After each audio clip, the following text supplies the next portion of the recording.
Į raudonąjį ringo kampą yra kviečiamas Latvijos atstovas Andrejs Zozulė, kuris garsėja savo stipriais smūgiais rankomis ir kojomis.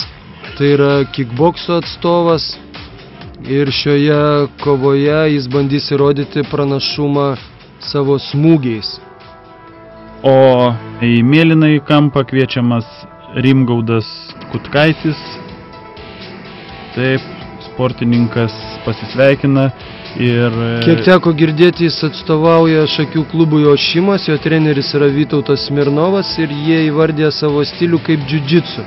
Gal trumpai galėtumėt pasakyti, kuom garsėja šis stilius?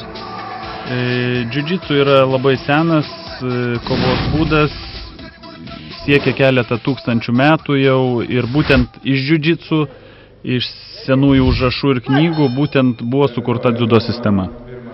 Taip, taigi pažiūrėsime, kas šioje kovoje nugalės kickboksas ar džiudžitsu. Ir matome, kad iš karto Rimgaudas Kutkaitis naudoja savo pranašumą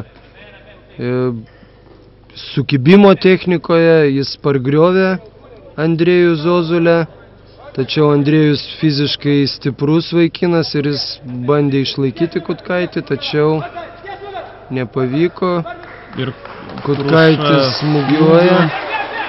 Tačiau manau, kad šitoje situacijoje per daug žavimasi smūgiais.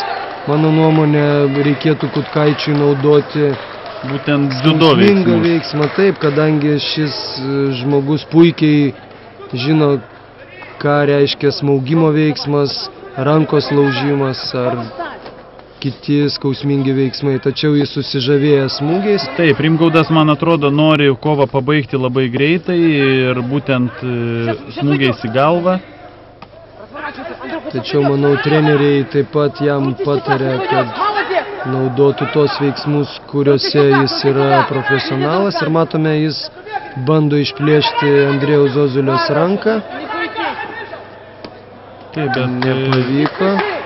Tačiau štai šis garsus japonų labai dažnai naudojamas veiksmas, trikampis smaugimas kojomis.